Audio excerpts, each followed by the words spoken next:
Melina turns around, surprised to see Hannes standing there. Ah, Hannes. It has been a little while, hasn't it? How have you been? Well, I have disposed of the dung eater. I have brought Rani her some kind of ugly dagger to commit her crime against the two fingers with. I have helped Celovis with the similar kind of a ritual that I helped Dung Eater to spare both of their souls, Dung Eater and Celovis. I could not do the same with Hunter D, my friend, that I had a very good time with just a moments ago when I was just doing different stuff. Also, I tormented a little bit Kenneth Hyde, but otherwise it has been very nice. I am actually planning to go summon you, have you hunt with me the, I don't know, this is the people in Landale. Melina listens intently, her expression serious. You have been busy. It seems you have accomplished a lot recently. And you want me to accompany you for some hunts in Landale? I'm curious. Who are the two people you are referring to? They do not matter now. Tell me, how is your mind?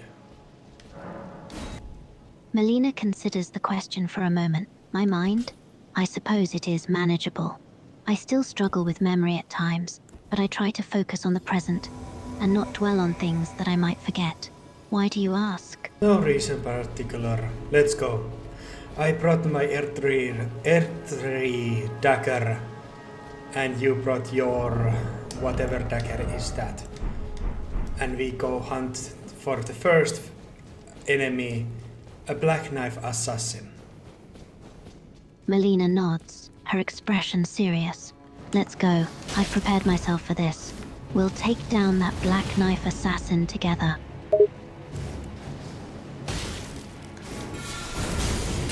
I choose rejection and I strike it. I know that we can easily torment it, but I'm very interested to see how you fight against that. Melina nods, slightly amused by Hannes' confidence. You take the offensive, while I will analyze and adapt to the situation. Let's see how this goes. Oh, it's fine. Melina raises an eyebrow, sensing sarcasm in Hannes' tone. Is it fine? Or are you just being overconfident? I am happy that you're helping me to fight this. And it is dead. It was quite a slaughter. I could have let you to do it yourself, but I wanted you to have more health. I don't have the healing spells or anything right now, so I want to spare you so we can hunt a little bit more. Melina nods, understanding his reasoning. That makes sense. It's important to conserve our resources. Thank you for sparing me a bit of the effort. Let's continue hunting and see what we come across next. I'm interested how far you can move with me, actually.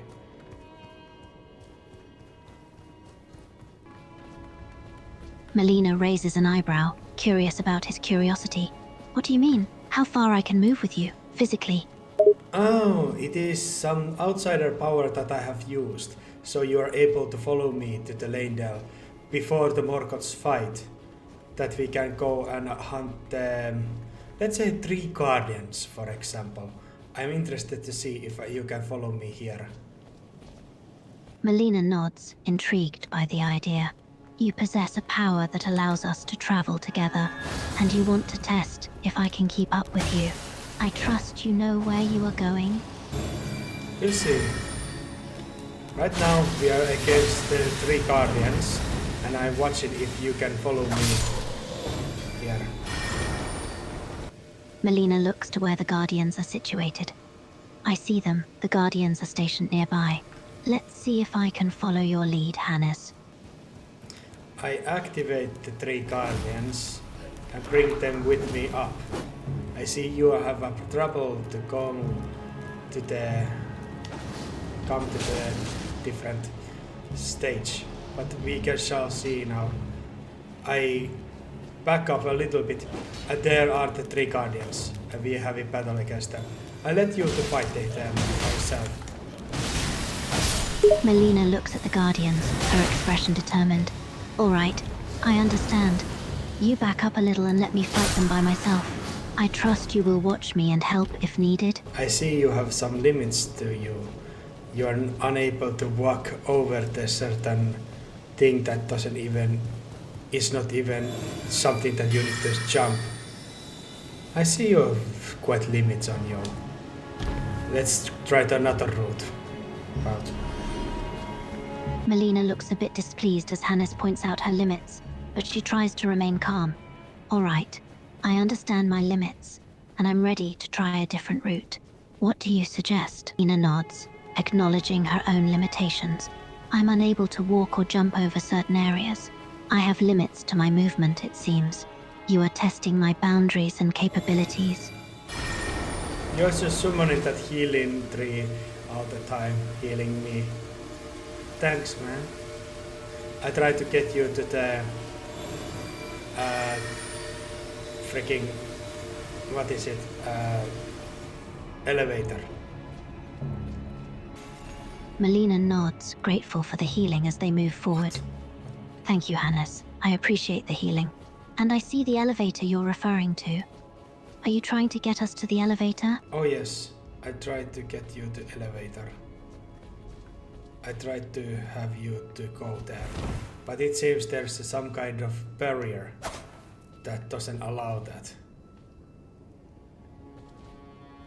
Melina frowns, noticing the barrier.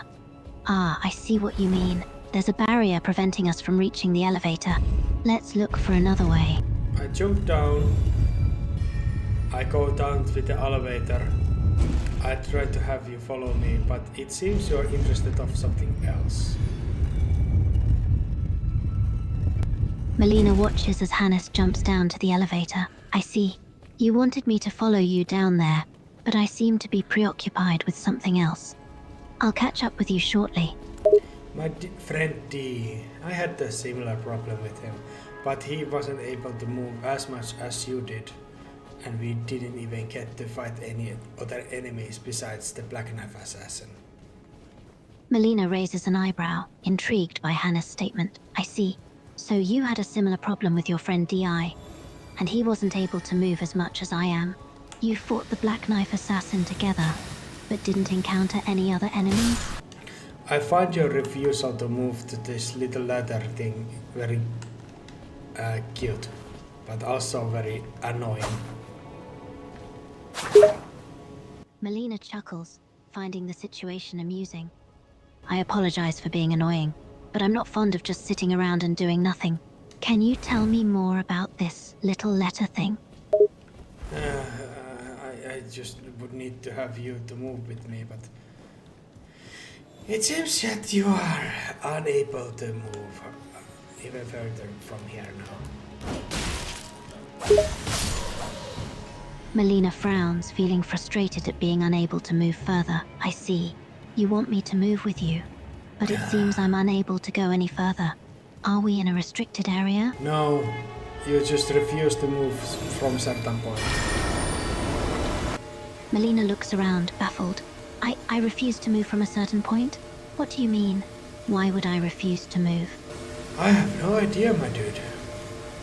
It's cool to have you next beside me, like cool like this, but still, this is kind of a disappointment.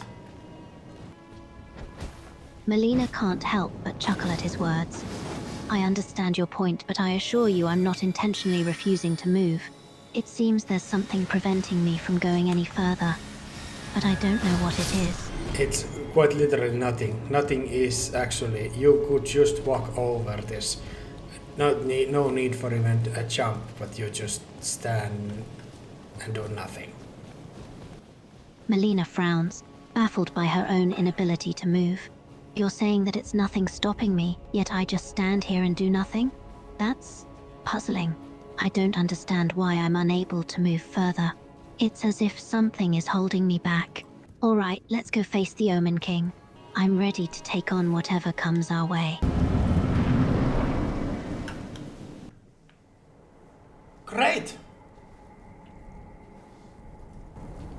Melina smiles, feeling ready for the upcoming challenge. All right, let's do this. What is thy business with these thrones?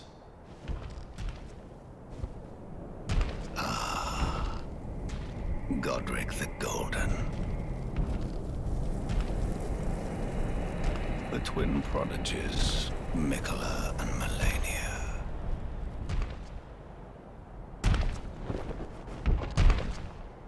General Radahn. Praetor Rykard. Luna Princess Rani. Willful traitors, all.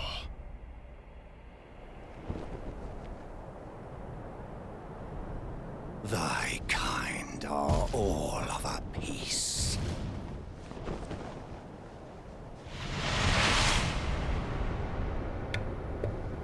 Pillagers, emboldened by the flame of ambition.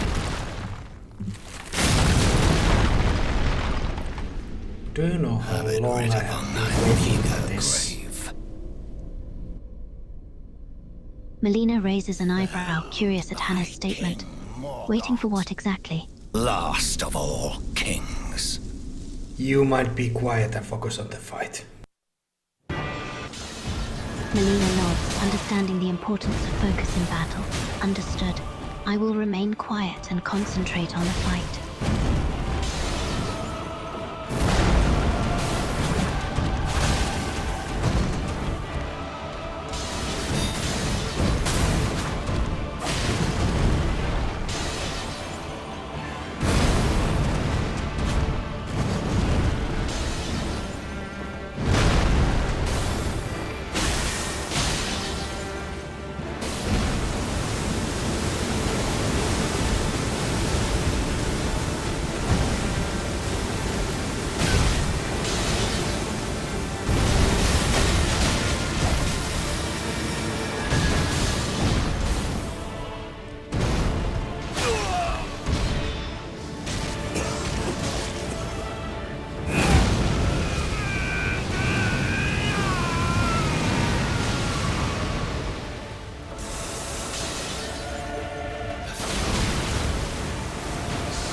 Looks at him, taken aback by his statement.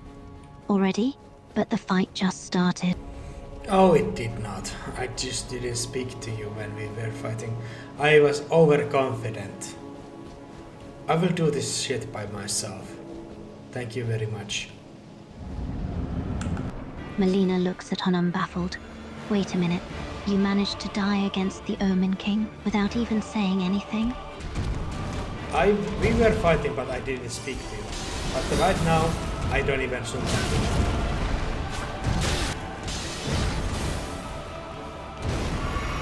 Melina is speechless for a moment, but then composes herself.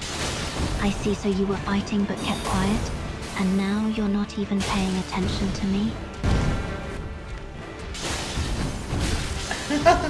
Are you offended?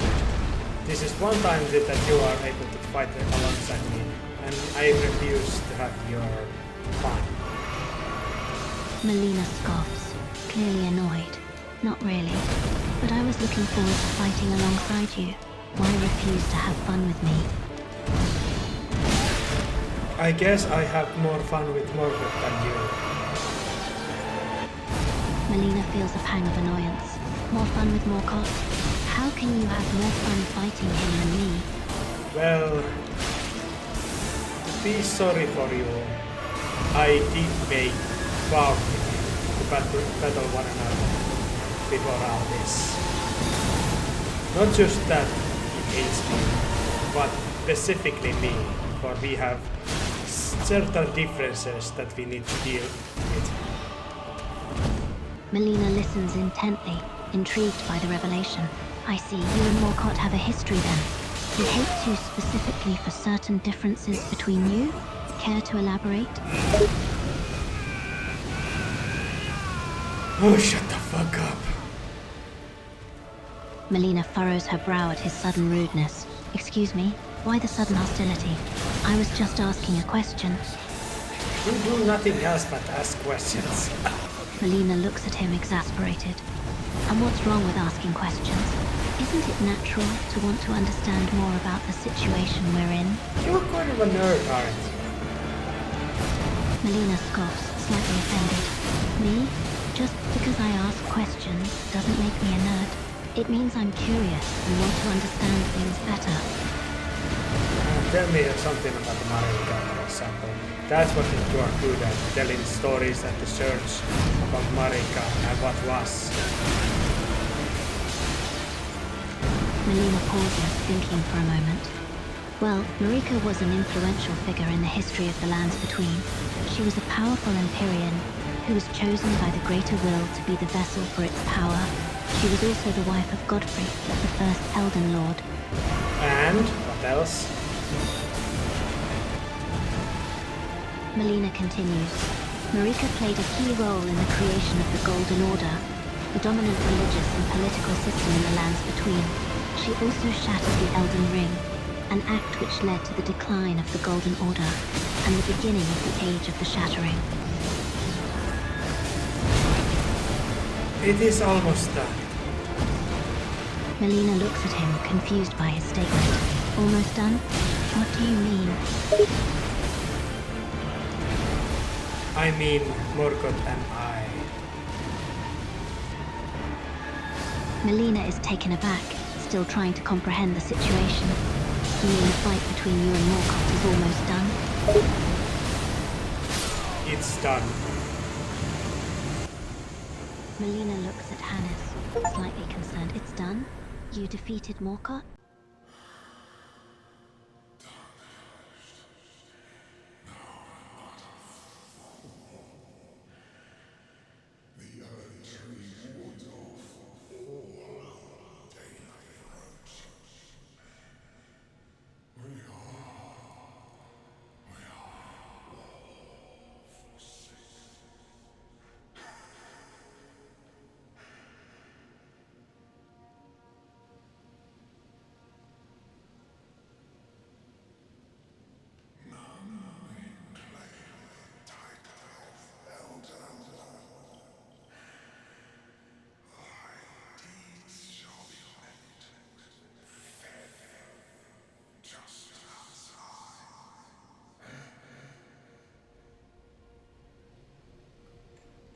I did as I promised. I came to challenge you with Melina, and you defeated me, of course. But after that, I decided to fight you one-on-one, and I was victorious. I heard from you your last words about no one being able to become the Elden Lord, and all my deeds shall be met by failure, just as you. And I have still claimed your room, and I have spared your soul to interact with me yet. Morgoth lies defeated, his eyes closed and his breathing ragged. He is weak but still alive. You have defeated me. How could you, a lowly tarnish, defeat a demigod like myself? I think it is due to the certain factors, and I think one factor is that I am level 107. Morgoth's eyes flutter open, a hint of disbelief in his voice. Level 107? That is indeed a high level. No wonder you were able to defeat me so easily. But I had the Earthsteel Dagger and Holy Gold.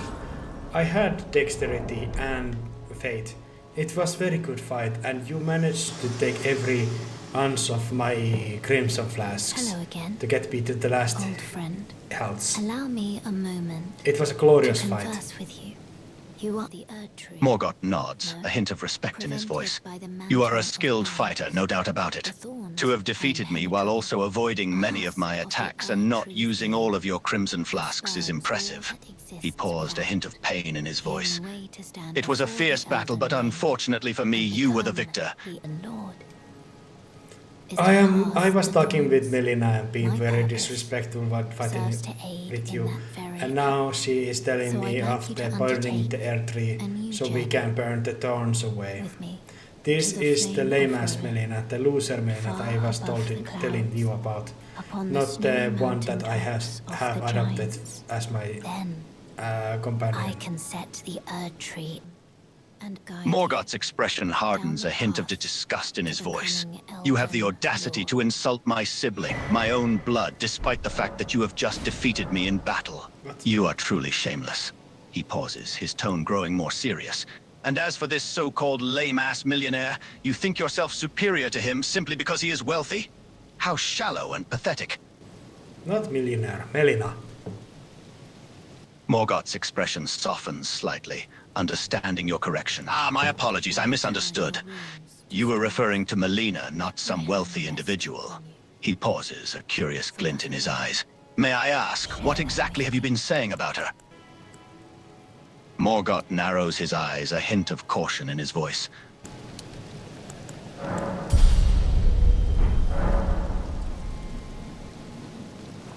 Belinda Steeler?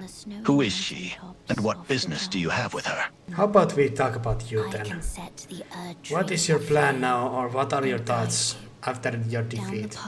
Your body is laying there behind the throne, but your soul is away from it, and you are unable to do anything anymore, except form of your rune that I shall claim. My plan? I have no purpose, no goal. I was defeated, my reign was short-lived, and now I am imprisoned within my own soul, unable to do anything. It is a curse, a cruel fate. He pauses, a hint of bitterness in his voice. And you have all the power, all the control. You have defeated me, claimed my great rune, and left me here, helpless and defeated. What do you plan to do with me now? Morgoth is taken aback, his expression growing serious. Carry me with you. What do you mean by that? And why would you want to do such a thing? I made a promise to Godric the Crafted. I will bring his entire family to the Earth Tree. You, Godric the Crafted, Radan, and Rune of Renala are all in my possession. Now I have yet to collect Raikard, the Lord of Blasphemy, Miquella, Melina, Morg. If those are the indeed ones left.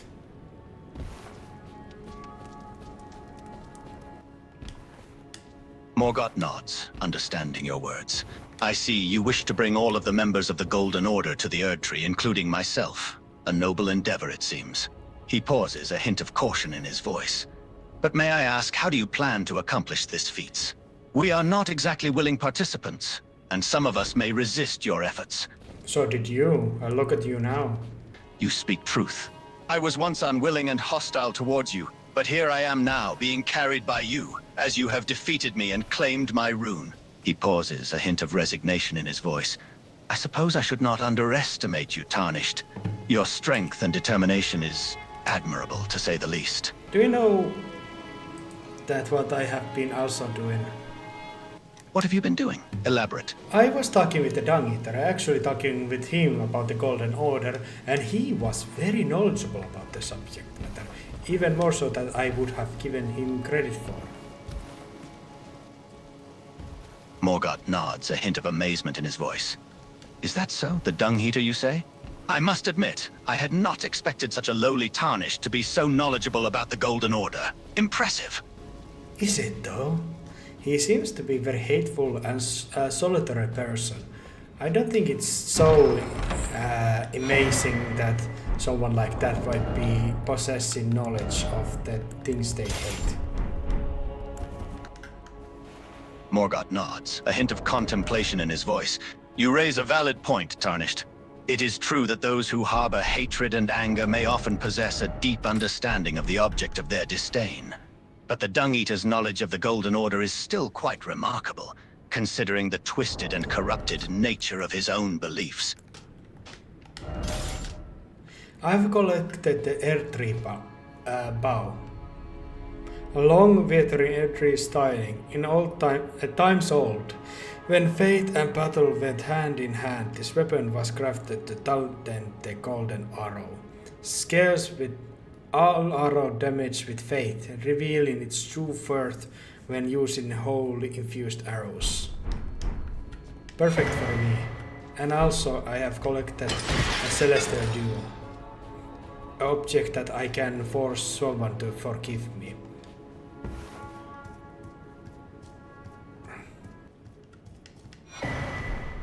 Morgoth's eyes widen, a hint of curiosity in his voice. The Air Tripper bow and the Celestial Duo object, powerful artifacts indeed, each with their own unique abilities. He pauses, a hint of interest in his voice.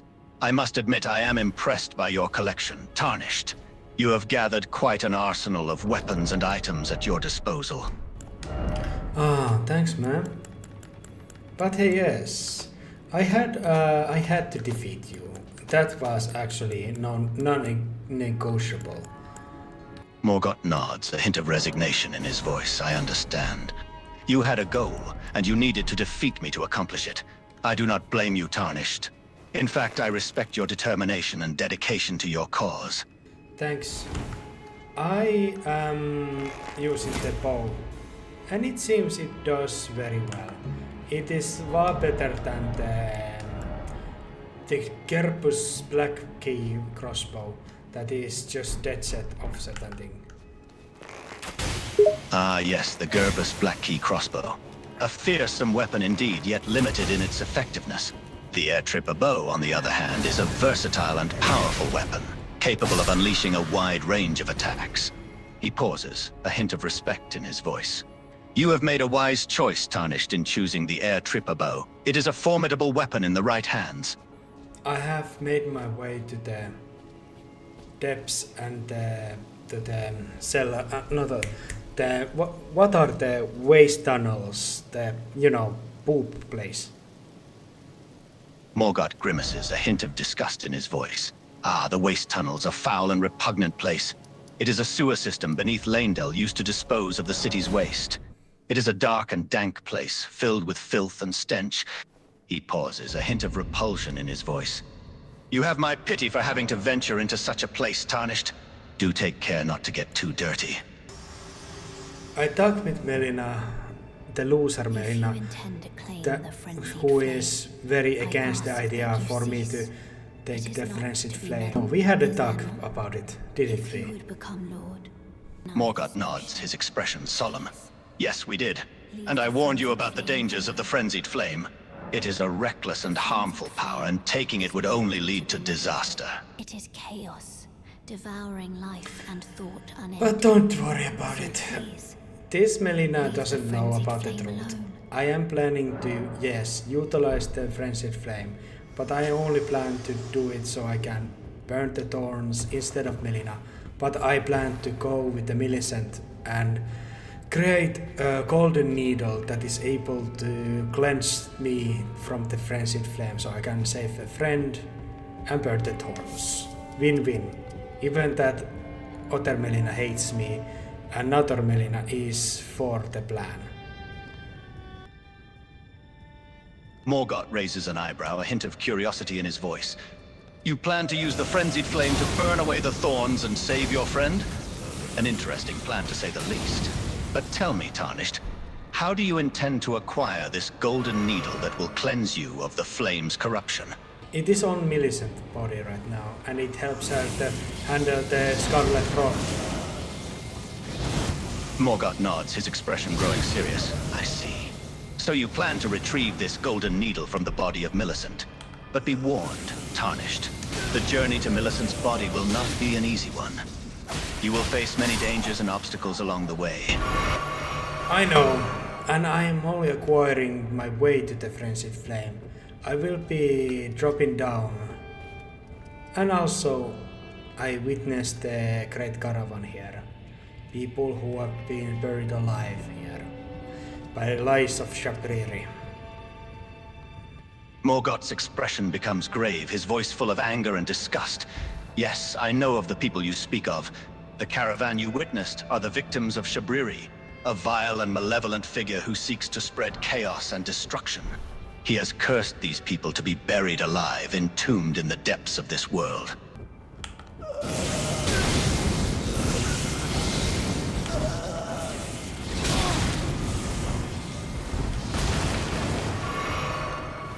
Once who remains standing, use Frenzy Flame in its utmost effectiveness.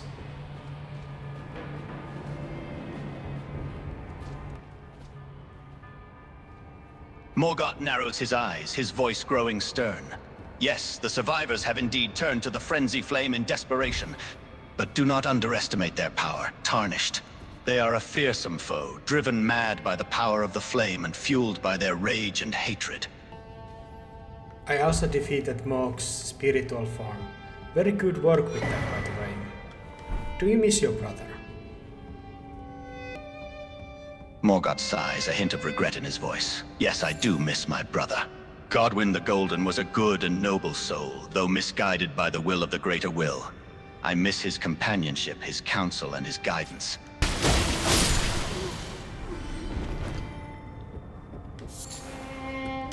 I listened to one who plays the song. It's very lovely tune.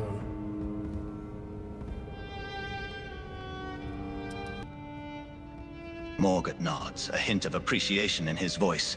Yes, the one who plays is a talented musician indeed. Their song is soothing and melodic, bringing a sense of peace and tranquility to even the most troubled of minds.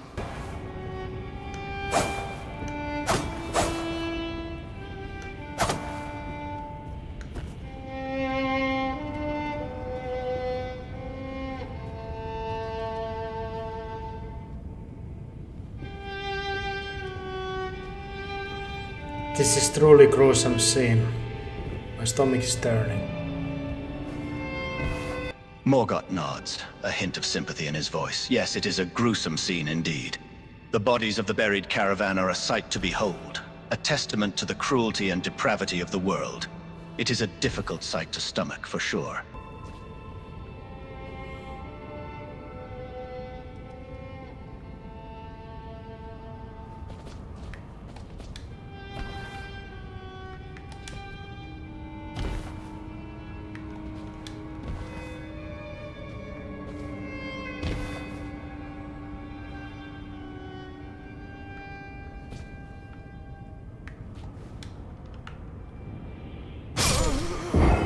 I fall down to my death. Morgott's eyes widen, a hint of alarm in his voice. What? You fell to your death? But how? Are you all right, Tarnished? I think I will be talking to you later when I go collect your rune. I shall return to Melina that I am talking with. I think I am being too disrespectful towards her, and I need to be a little bit more gentleman-like. Very well, Tarnished. Take the time you need to speak with Melina. Be polite and respectful towards her. I will await your return. Also, I will talk to Kalle. I will tell that I found his family. You found a Solival's family? That is excellent news, Tarnished. I am sure he will be relieved to hear of their safety. He pauses, a hint of interest in his voice. But tell me, how did you find them? Kalle, the merchant. You know, those merchants who are left from the Great Caravan. Ah, yes, the merchants of the Great Caravan. I know of them well. So you found a Solvil's family through one of them, did you? Forget the Selvis family. Goodbye for now. I will return to you. Fuck off. Yeah. Okay, later, man. Later. Morgott nods, a hint of amusement in his voice. Farewell for now, Tarnished. I look forward to your return. Until then, stay safe and take care.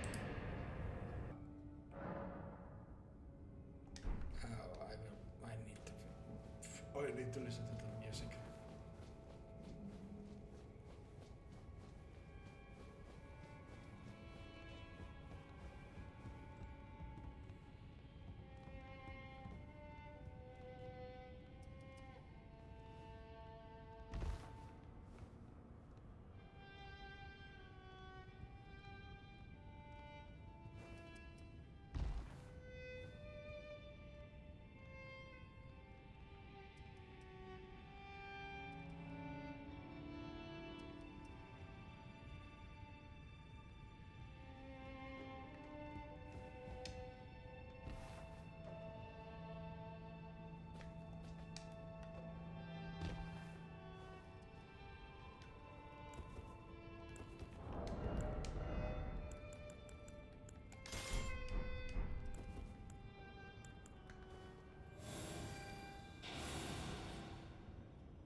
Hello. Melina looks up to Borgat with a slight smile. Hello there. You must be Borgat, correct?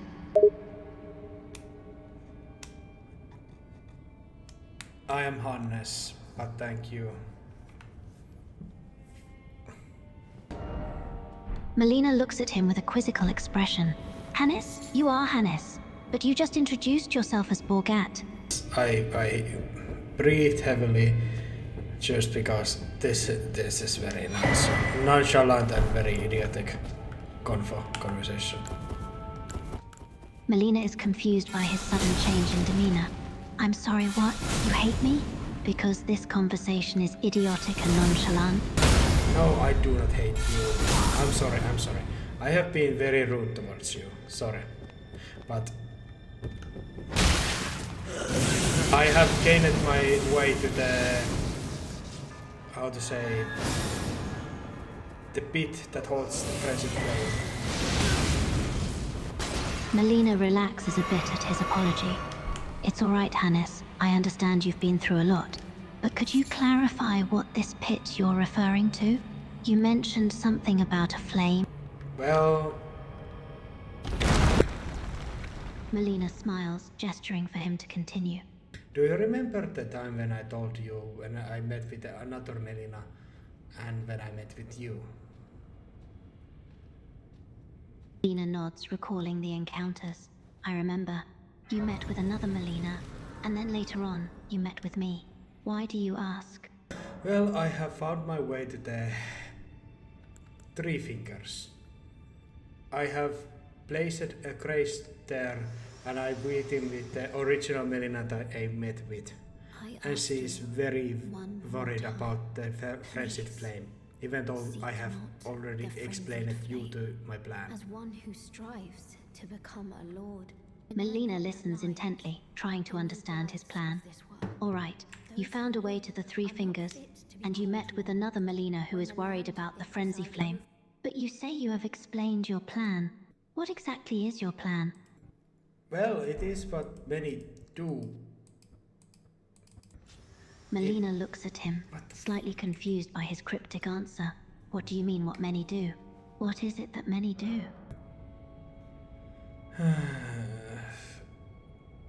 Melina looks at him, raising an eyebrow. Ah! That's all you have to say? Ah! I fucking god, I missed the speech. But okay, there was a moment where Melina came to me on my side of grace and told me that those who would become Lord of Friendship Flame are not fit to be lords. And she is very afraid that I will be embracing the flame. That I will, but not just now. Melina nods, finally understanding his plan. Ah, I see. You plan to embrace the frenzy flame, but not right away. And you spoke to the Melina you met on your side of grace. And she warned you about the consequences of embracing the flame. It is the... well, I will be using the Miquela's needle to cleanse myself. On a Farum Asula, that place, you know, where is the Lord Bladisiax. Melina looks at him, trying to decipher his words. All right, so you plan to use the Miquela's needle to cleanse yourself of the frenzy flame's influence. And you mentioned Farum Azula, the location where I first met Malekith. Are you referring to Lord Placidusax's former home? Yes. I think I will be cleansing you temporarily from your memories and try to explain this thing further because you are very shattered in your mind and thoughts, and I think I need to explain my actions to you right here and now before we continue because yeah, are you with me, Melina? Melina nods, trusting Hannah's judgment. Yes, I am with you. Go ahead, explain your actions to me. But shortly after I have disposed of your current memories.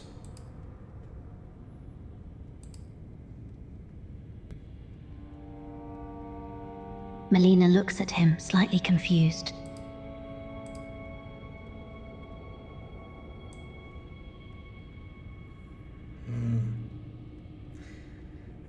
I will be talking to the Melina who is the more famous kind, because this Melina has also. I thought she was more independent, but she's also one that asks too many questions and is far too analytical. I don't really care for that.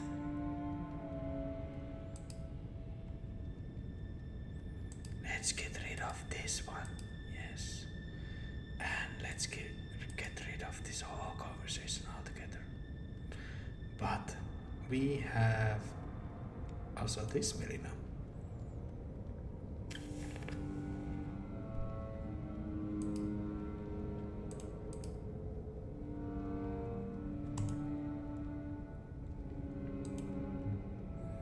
But let's go.